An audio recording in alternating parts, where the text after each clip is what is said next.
अलख निरंजन अलख निरंजन हो अलख निरंजन अलख निरंजन अलख निरंजन हो अलख निरंजन।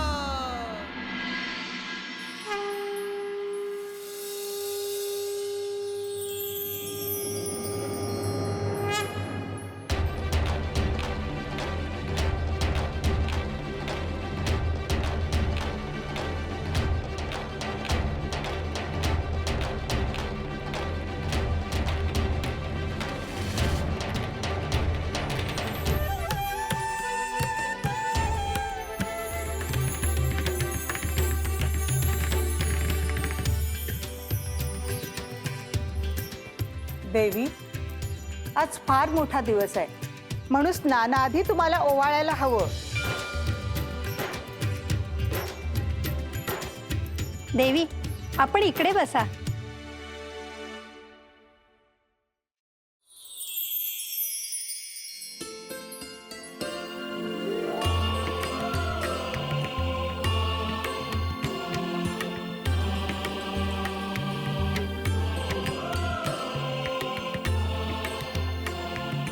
रोहिणी,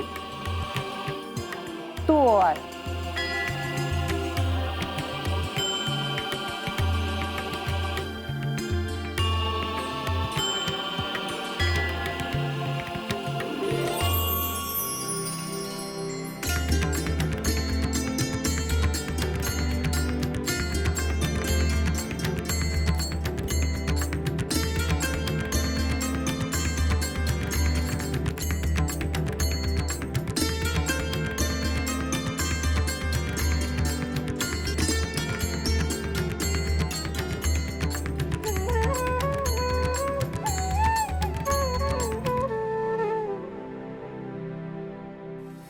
आज देवींना असं तयार करा की स्त्री राज्यातल्या सगळ्या स्त्रिया बघतच राहिल्या पाहिजेत।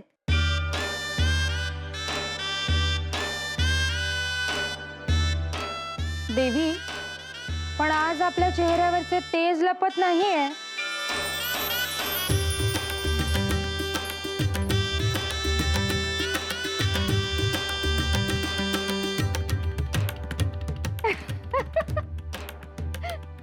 तेच ना बाई। हो,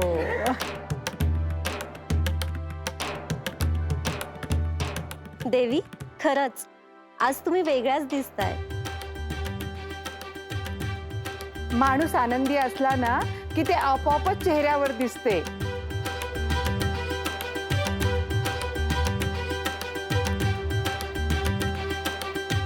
किती कौतुक। स्नानाला सुरुवात करूया। देवी, मीही इथेच थांबणार आहे। मला आज इथे विशेष काय स्नान आहे ते पाहायचं आहे। तू असं का करत नाहीस? श्रीनाथ तयार झाले की नाही पहा आणि आम्हाला येऊन सांग।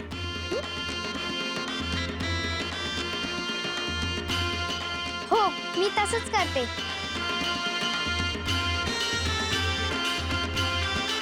देवी, ही दुर्गा माझ्या ऐकतच नव्हती, पण तुम्ही किती गोड शब्दात तिला बाहेर पाठवलं। शब्द हे फुलांसारखे पण असतात आणि शस्त्रांसारखेही। आपण ते कसे वापरतो आहोत यावर सगळं अवलंबून असतं। देवी, ज्या अर्थी तुम्ही मच्छिंद्रनाथांना तयार केले त्या अर्थी आम्ही समजू शकतो।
कोण आहे तिकडे? मी आहे. दुर्गा, ये बाळ, आतमध्ये ये.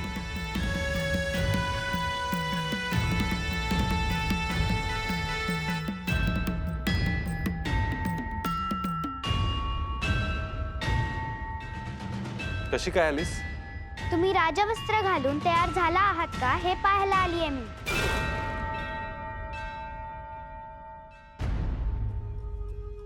परंतु मी अजून राजवस्त्र परिधान केली नाहीत.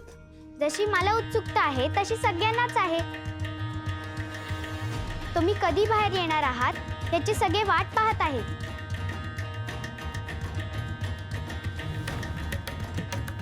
माझ्याकडून शब्द दिला गेला आहे बाळा. त्यामुळे देवींनी दिलेली राजवस्त्र मला परिधान करावीच लागतील. मला वाटलं तुम्ही तयार झाले असाल.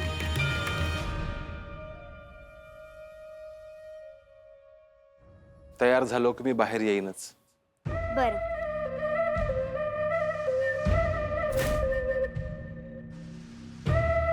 काय झालं?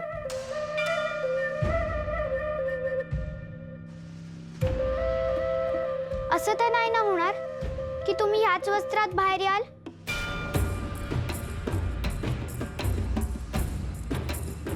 नाही, तसं नाही होणार.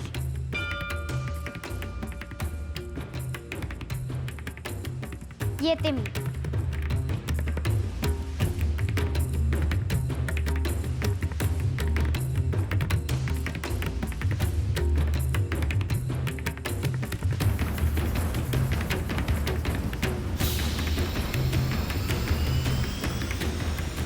कोणालाही खात्री नाही की मी राजवस्त्र परिधान करेन.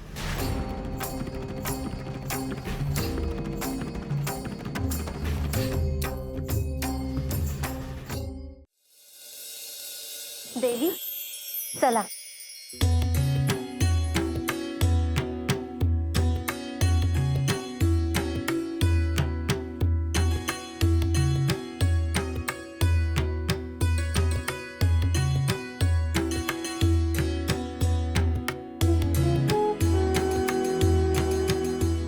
आधी शास्त्राप्रमाणे सुगंधी तेल लावा.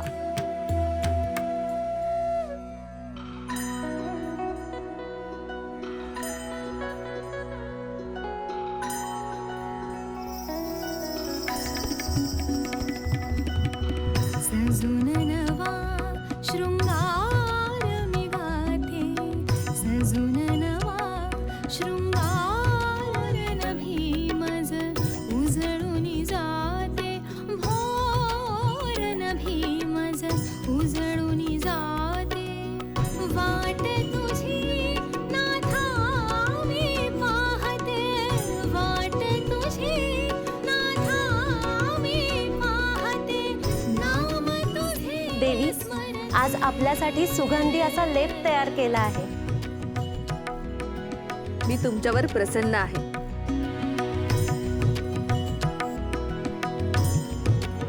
तुम्ही प्रेमाने माझं कोड कौतुक करता आहात. मला आणखी काय हवं आहे? अजून खूप काही मिळणार आहे.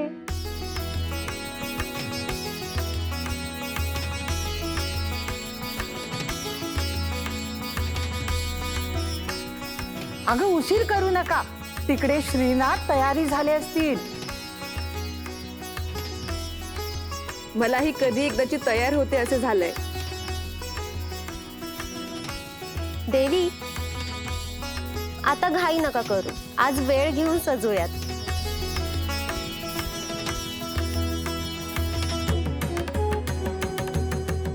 हो पण तुम्ही फक्त बोलतच बसलात. इथे श्रीनाथ तयार सुद्धा होतील.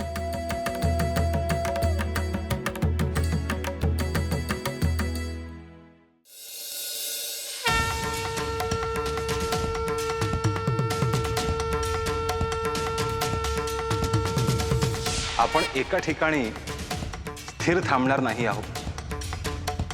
जे थांबू ते केवळ ध्यानासाठी. ही भगवी वस्त्रे यानंतरच्या अनंत काळापर्यंत अशीच राहतील. हे भगवे वस्त्र नाथ परंपरेमध्ये कठोर त्यागाचे आणि साधनेचे प्रतीक आहे. या जगतात राहून सुद्धा विरक्त राहण्याचा संकेत या वस्त्रांमध्ये आहे. धर्मजागृतीचे सुचिन्ह या वस्त्रांमध्ये आहे.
ही झोळी आहे,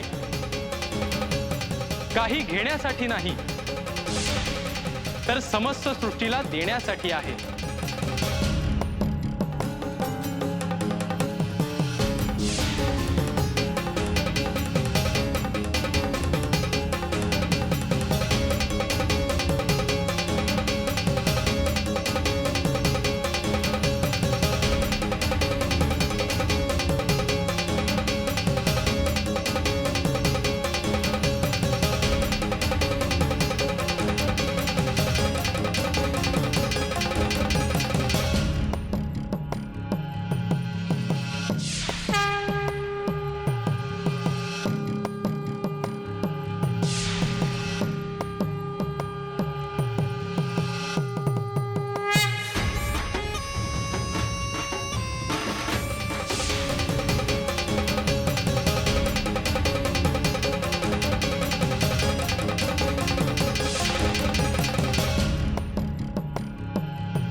एका अर्थी हे बंधन आहे. नाथ परंपरेमध्ये बंधन असणे आवश्यक आहे.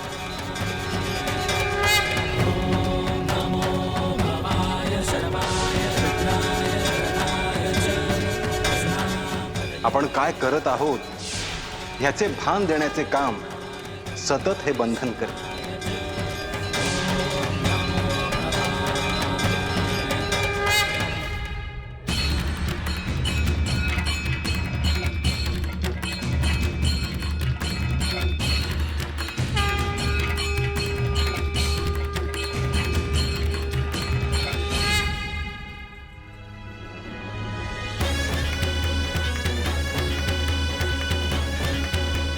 मेखलेला ही घंटी कसली? आपले ध्यान इतरत्र कुठेही गेले तरी ह्या घंटीचा नाद आपल्याला पुन्हा जागे करेल.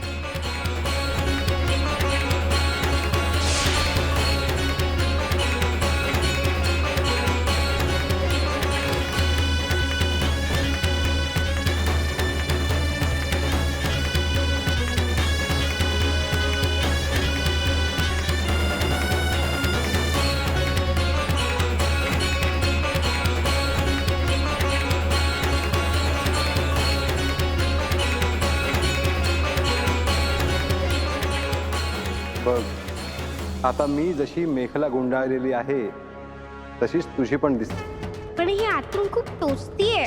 मेखलेचे कामच ते आहे. प्रत्येक क्षण ती शरीराला टोचत राहते. त्यामुळे आपण सतत जागे राहतो. क्षण आणि क्षण जागृत राहण्यासाठी ही मेखला आहे.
मच्छिंद्र, तू माझा शिष्य आहेस, त्यामुळे तुला मार्ग दाखवणं हे माझं कार्य आहे.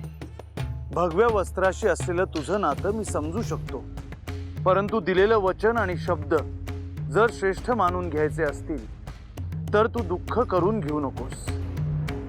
तू साक्षात हनुमंताला म्हणजेच श्रीरामांना वचन दिलं आहेस आणि तुला ठाऊक आहे की श्रीरामांनी वचनासाठी 14 वर्ष वनवास केला.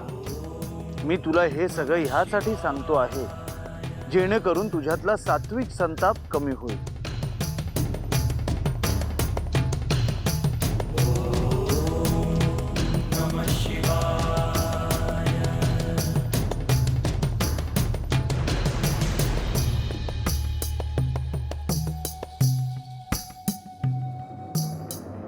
देवी,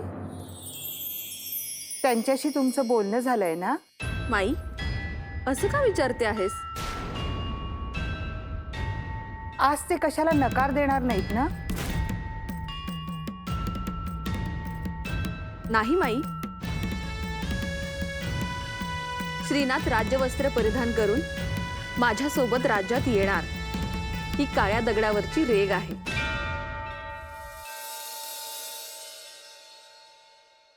देवी, आम्हाला आपल्या शब्दावर विश्वास आहे. सगळं शुभ घडो. बाहेर स्नानाला लवकर सुरुवात करा.